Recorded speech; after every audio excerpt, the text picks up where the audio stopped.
E na data em que os 133 anos da proclamação da República foram comemorados, milhares de pessoas fizeram manifestações em várias partes do país contra decisões do TSE e contra a censura. Para falar mais sobre essas mobilizações, a gente recebe agora aqui no Jornal da Manhã a deputada federal Bia Kicis, do PL do Distrito Federal. Deputada, bem-vinda e bom dia.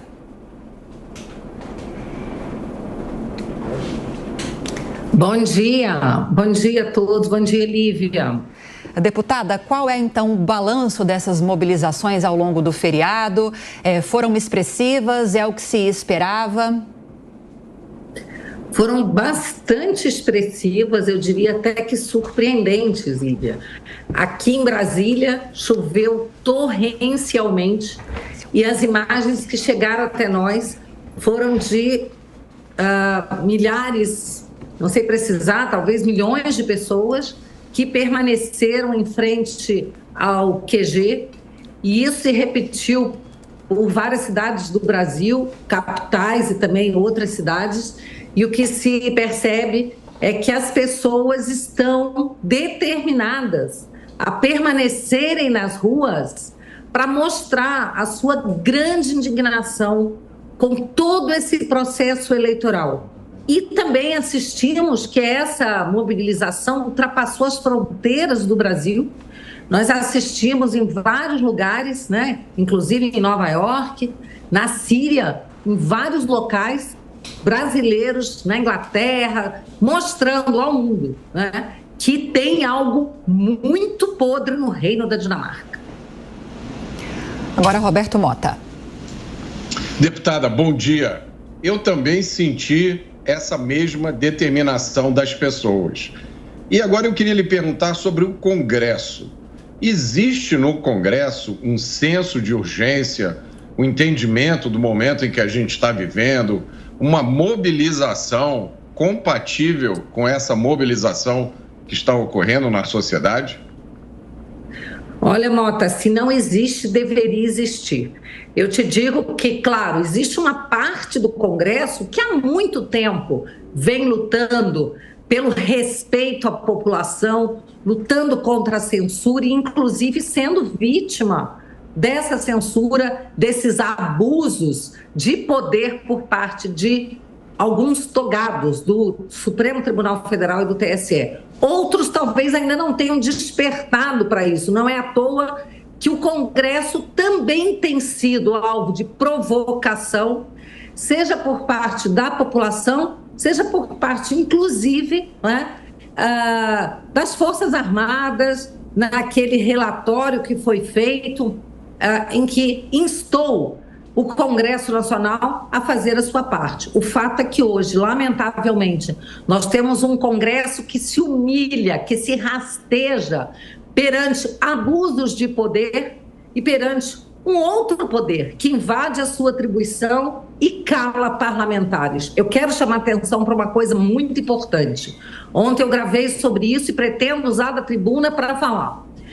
O ministro Barroso, ao fazer o julgamento do inquérito do fim do mundo ou inquérito das fake news, ele decidiu que em tempos de internet não se pode entender que o Supremo Tribunal Federal está restrito às suas dependências físicas, mas que a rede mundial de computadores, quando alguém fala alguma coisa que pode ofender a honra de um ministro, ou como eles gostam de dizer, ataca a instituição, também tem que ser considerada como sede ou dependência do Supremo. Então, eu quero dizer aqui que, da mesma forma, quando um parlamentar usa das redes para expor sua opinião, para falar, para conversar com seus eleitores, com a população brasileira, tem-se que entender também as redes como uma extensão da tribuna. Então, redes de parlamentares que estão sendo derrubadas, estão sendo censuradas, passam, então, a configurar uma espécie de fechamento do próprio parlamento. Isso é de uma gravidade gigantesca. E nós vamos levar essa visão, sim, uma vez que se aplica ao Supremo, se aplica também ao outro poder. Nós vamos insistir com isso e vamos movimentar ações dentro e fora do Brasil. Quero chamar aqui também a atenção para a ação que a Carla Zambelli, a deputada Carla Zambelli, e o Paulo Figueiredo levaram para a Comissão Interamericana de Direitos Humanos. Eu estou com o documento aqui, fiquei lendo de madrugada, terminando de ler agora de manhã. Está um primor, e mostra vários abusos e violações que têm sido cometidos contra os parlamentares, contra o parlamento, contra o povo brasileiro e contra a soberania do voto. Deputada, na sequência, a pergunta de Amanda Klein. Amanda. Deputada, bom dia. Deputada, a senhora também não acha um abuso, uma ilegalidade, as pessoas que ainda manifestam na frente dos quartéis generais pedindo intervenção federal ou intervenção militar, SOS Forças Armadas, porque todos os cartazes trazem esses dizeres, sendo que não há nenhum indício de fraude nas urnas eletrônicas, e a própria Procuradoria-Geral da República disse isso ao rejeitar, abrir uma ação para investigar as urnas eletrônicas, uma ação proposta pelo senador Eduardo Girão e também pelo senador Luiz Carlos Reis. Quer dizer, não é um erro insistir com esse tipo de protesto, óbvio que as críticas são legítimas, mas se manifestar para não reconhecer o resultado das urnas, uma eleição que foi legítima, quer dizer, isso joga o país num caos. Essa é uma pergunta, e eu queria aproveitar que a senhora está aqui, é uma das apoiadoras mais próximas ao presidente Bolsonaro, para perguntar onde está o presidente, porque não ouvimos mais falar dele. Bom, Amanda, eu queria dizer para você que isso que está acontecendo, esse caos que nós estamos vivendo, ele é fruto de uma coisa: falta de transparência. Falta de transparência no sistema eleitoral. E você me conhece há muito tempo, já conversamos muitas vezes, já estive presente, inclusive com você em programas, e sou autora da PEC do voto impresso, que teve uma interferência completamente inconstitucional e imoral por parte de membros do TSE que foram para dentro do Congresso para intimidar, mediante mentiras, parlamentares, e com isso derrubar uma PEC que estava praticamente aprovada. Outra coisa, mano, então a falta de transparência não traz coisa boa. E o povo pede o que quiser. O povo não tem que seguir um manual, isso você pode falar, isso você não pode.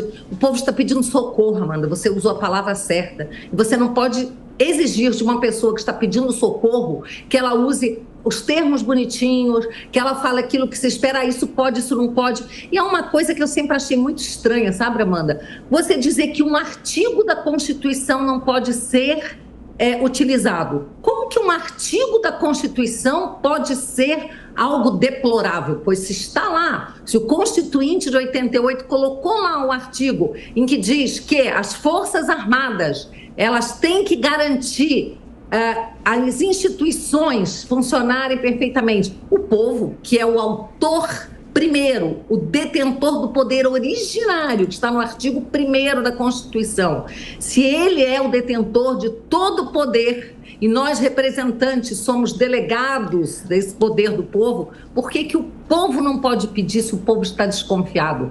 Querida Amanda, vou te dizer uma coisa, ao TSE caberia a pacificação social. Ao invés de pacificar essa inquietação da sociedade, o TSE coloca fogo. O ministro Alexandre de Moraes, como presidente da corte, ele agride o povo o tempo inteiro, ele chama o povo de antidemocrático. Amanda, isso não pode dar certo. Com relação ao presidente Bolsonaro, muitas pessoas não sabem, mas ele está com um pequeno problema de saúde, ele precisa se recuperar, é normal, diante de tantos ataques, como é que uma pessoa aguenta tanto?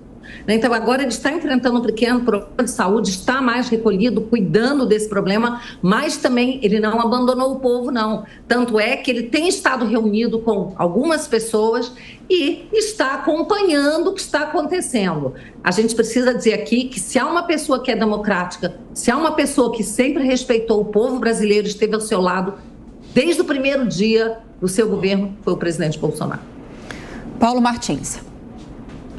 Deputada Bia, bom dia, é um prazer revê-la. Você citou aí a situação do inquérito das fake news, era o artigo 43 do Regimento Interno que dizia sobre a possibilidade de instauração de inquérito por crimes cometidos na sede do tribunal. É para ver se um funcionário bateu no outro lá e investigar isso. É assim, não era além disso. Eles estenderam a sede do tribunal para o país inteiro. E as redes sociais dos parlamentares, eu chego que não precisa nem fazer essa analogia.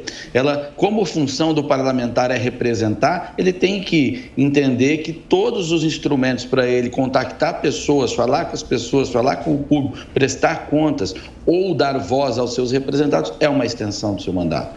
Então, os parlamentares estão tendo as suas redes sociais aí retidas, estão tendo os seus mandatos limitados, é a meia representação.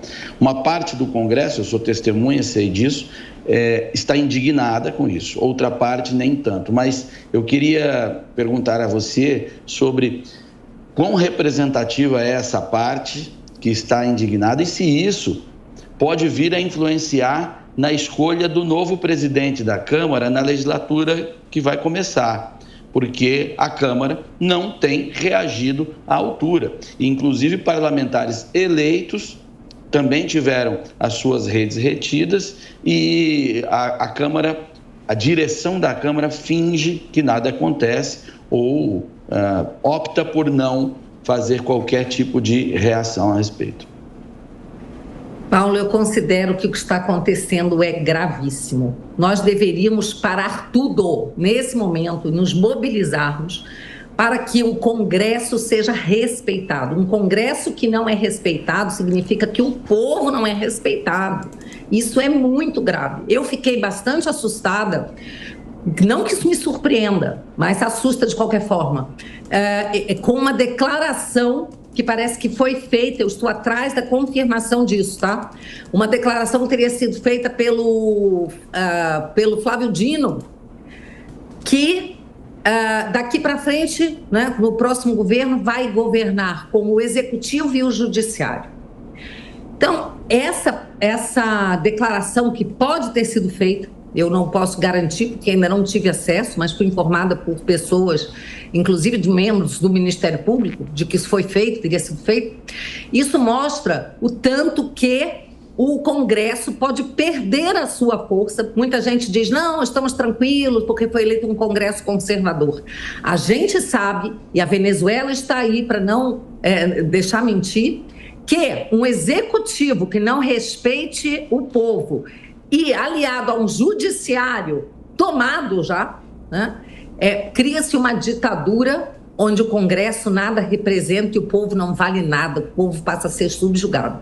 Então, Paulo, vamos ver agora nos próximos dias, né, qual vai ser a atitude do Congresso. Eu sou autora, junto com outros parlamentares, de um PDL, um projeto de decreto legislativo, para suspender essa resolução do TSE que permite ao Alexandre de Moraes ficar brincando de cancelar pessoas nas redes, de forma monocrática. Isso foi feito, segundo a ministra Carmen Lúcia, que admitiu que estava fazendo censura e algo inconstitucional, para vigorar durante as eleições até o dia 31 de outubro, que era só para atrapalhar o Bolsonaro. As eleições já terminaram, 31 de outubro já foi, já estamos em meados de novembro e eles continuam brincando de cancelamento de pessoas nas redes. Eu quero ver se esse decreto legislativo terá o apoio da maioria, se nós iremos sustar essa resolução, tá? Que é a resolução da censura, com base no artigo 49, inciso 11 da Constituição, que diz que é dever do Congresso zelar pelas suas atribuições. Só nós podemos legislar. E nós temos que acabar com essa festa antidemocrática que vem de parte do judiciário, que fica legislando, criando tipo penal, censurando. Então, eu espero que o Congresso esteja mobilizado, sim, e que olhar para fora, ver o que está acontecendo nas ruas, traga para as pessoas esse senso de urgência e que cada um cumpra com o seu papel. Se isso não for feito, Paulo, fecha logo o Congresso, porque vai pelo menos trazer economia ao bolso dos brasileiros que não precisam pagar milhões de reais por ano para sustentar 513 deputados, 81 senadores que não zelam pelo seu papel e a sua atribuição constitucional. Melhor irem para casa e trazer um pouco de alívio ao bolso dos brasileiros. Ok, acabamos de ouvir a deputada federal Bia Kicis, do PL do Distrito Federal, analisando as manifestações no feriado de 15 de novembro. Obrigada pela entrevista, deputada. Bom dia. Ótimo dia a todos.